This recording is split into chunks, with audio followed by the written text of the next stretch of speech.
help!" Those words caught me off guard. Here was my daughter Stacy, wet from the rain, at our doorstep. And there was Carl, my husband, who should have been home. I had always thought we were living the dream after marriage, but now I'm suspecting Carl's hiding something. Well, he's not the only one with plans. I'll get to the bottom of this. I'm Maria, 34, managing a restaurant. I met Carl when he dined at my place, and we tied the knot when I was 25. Fast forward to now, and we're a family of 3, with Stacy, who's 7. Carl's job at a major company treats us pretty well, from dinners out, vacations, to even buying a house once our daughter arrived. It seemed like we were living the good life. But that perception changed one particular day. My restaurant gig often means working weekends and holidays. Carl would step in, looking after Stacy and whipping up simple meals. I had peace of mind heading to work. Then came that one Saturday post-summer break. A big storm was brewing, and I anticipated a quiet day at the restaurant. With delays in public transport and few patrons showing up, I thought of my staff's safety and decided to wrap up early. Heading home was challenging with the rain pelting down and gusty winds. Our home is located in a quiet residential area, about 20 minutes away by car. It's a house we renovated with great care. Whenever I see the lights of our home, I always feel relieved. But this time, it was different. Finding Stacy drenched outside was a shocker. "Stacy!" When I shouted out to her, she looked up. "Mom, help!" I rushed to her, leaving behind my umbrella and bag. "What happened? Why are you out here?" She clung to me and said, "I went out the door and got locked out." Our door auto-locks, and she couldn't recall the code. But still, "Where's Dad? He should be here, right? What on earth is he doing?" I felt anger rising. "After eating lunch, I got sleepy and took a nap. When I woke up, Dad was gone. I thought he might be outside, so I stepped out, but the door locked behind me." What's going on? First things first, I got Stacy cleaned up and both of us warmed up with cocoa. Carl was still MIA. His shoes weren't at the entrance, so he's probably out. Did Dad say he was going somewhere? "No, he didn't say anything. He was just gone when I woke up." This is taking too long for just a shopping trip. I called his cell. "Hello? What?" Surprisingly, he answered immediately. Holding back my frustration, I calmly asked, "Where are you right now?" "Huh? Where? I'm at home with Stacy. Why?" His response left me momentarily confused. He was definitely not telling the truth. But why? Is there something he's not sharing? "What happened? Did something come up?"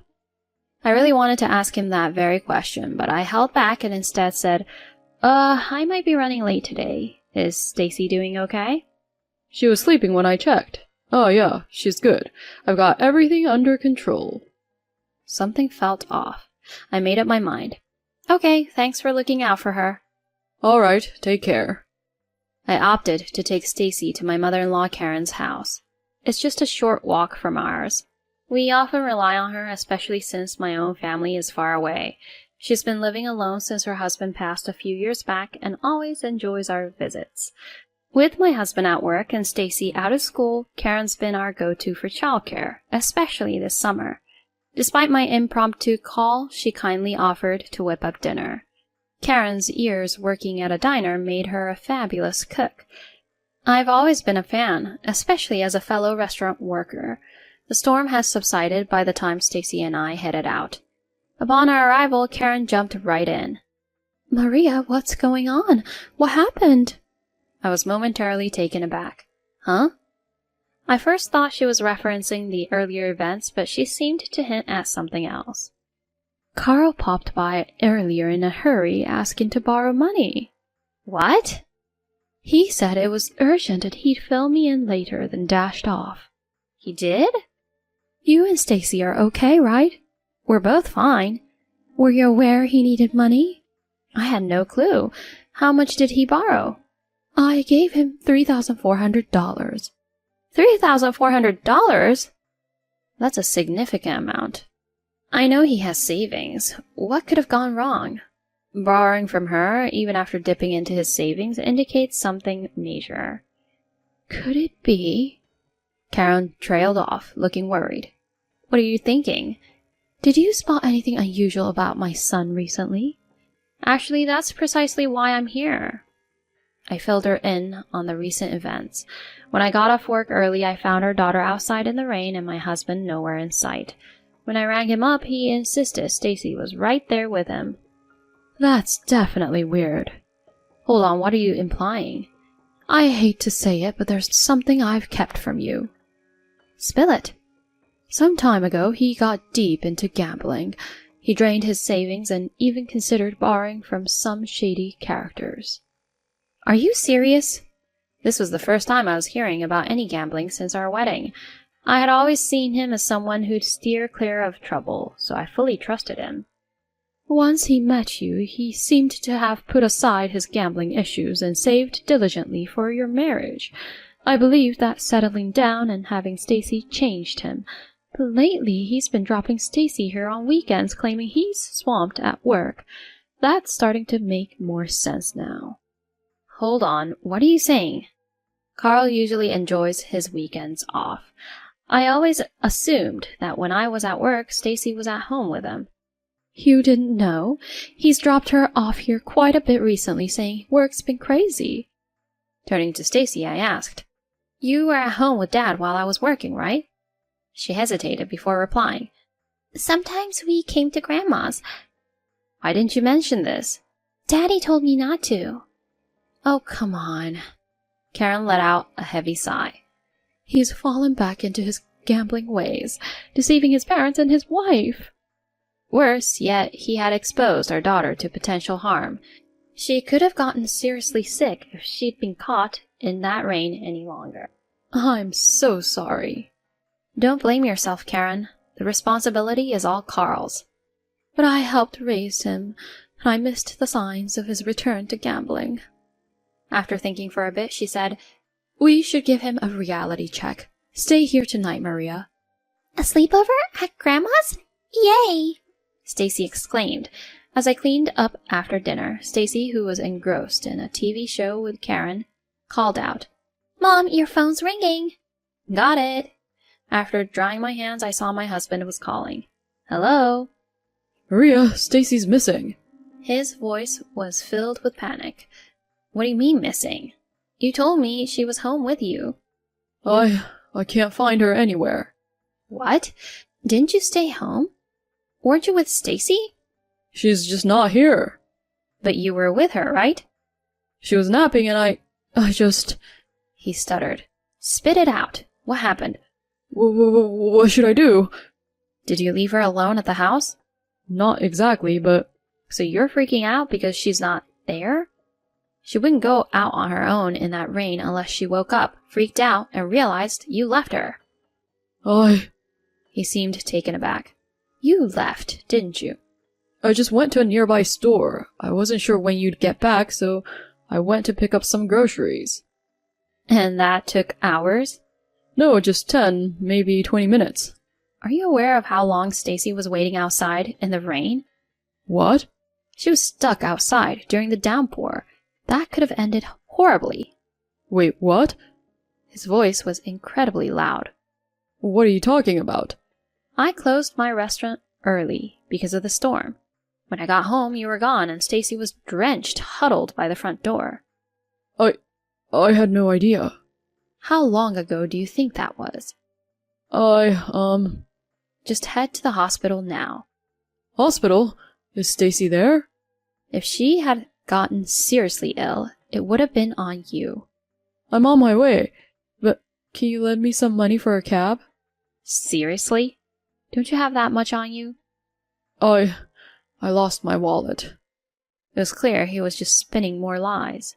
If you lost your wallet, you wouldn't have been able to get in the house. Your card key is always in there. I used the PIN, but... You've always said you didn't want to bother with a PIN. Ugh. Just own up to it. You were broke, right? I had some unexpected bills. What unexpected bills? I had to get some stuff. Where's the hospital? I gave him Karen's address and ended the call. I smirked, imagining his confused expression. He showed up quickly, out of breath. Stacy, is she all right? She's over there. I pointed to the bathroom and she gave a little wave while brushing her teeth. Oh, hi, Daddy. Where were you? Were you at work? When I confronted my husband about it, his response was, You set me up. Set up? Who's been playing who?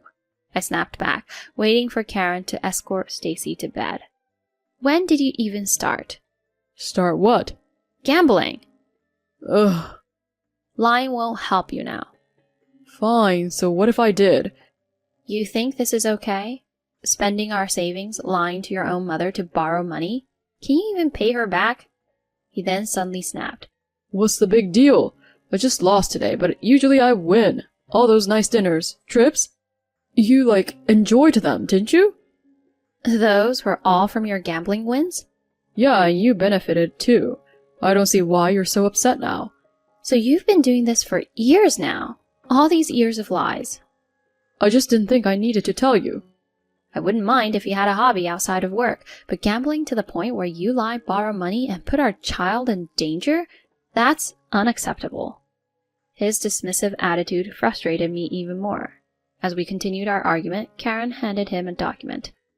Carl, sign this. What? His face went white. Are we really taking divorce over a little gambling? I had filled them out earlier. She could have died. But she just got wet from the rain. But if Maria hadn't come home, she could have been out there for hours. Do you get that? I didn't think she'd be outside.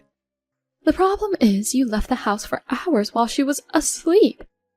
I didn't mean to. If you can't look out for our child, maybe it's best if you split up with Maria. What? While he muttered something, Karen firmly handed him the divorce papers to sign. This is how it'll be. I keep the papers and you're not coming home until every penny is paid back. What the? If you can't pay up, these papers are getting filed. All right, just hold off on that. The ball's in your court, and it's up to Maria and Stacy to decide if they can forgive you. Having your support meant the world to me. My husband was clearly distressed, and I figured out it wasn't just a $3,400 debt to his mom that weighed him down. Turns out he owed big to friends and other acquaintances. That debt kept him swamped at work and away from the gambling tables, especially under Karen's watchful gaze. Meanwhile, Stacy and I thrived without him around. Honestly, life felt easier, and sometimes I wondered if we were better without him. Besides, Stacy could spend time with her dad over at Karen's. The idea of permanently parting ways crossed my mind, but severing ties with Karen, such an ally and support, wasn't an option. Plus, she adored her granddaughter. Food became our bridge to communicate. Stacy showed a keen interest in cooking, so I began teaching her the ropes. Amidst these days, I began contemplating leaving my job. Not to become a stay-at-home mom, as I loved working in the restaurant, and had a mortgage to consider. Instead, I dreamt of opening my own small cafe. Our house, spacious with a beautiful garden, seemed ideal. I thought about converting a part of it into a cafe. So, as Stacy moved up in school, I brought my dream to life, turning a part of our home into a bustling cafe. Its popularity soared, thanks to Stacy's helping hand after school and Karen's delightful cooking. People especially came back for Karen's daily specials. Our days were a blend of cafe talks, brainstorming sessions, and pure joy. Stacy seemed happier with me around all the time. When my husband finally settled his debt and came home, he seemed a mere shadow of his former self. There were still debts, and he considered quitting his job to pay them off with his severance. As long as he stays away from gambling, we should be good. Forgiveness isn't on the table just yet. Maybe I'll let him handle the dishes to teach him a lesson or two.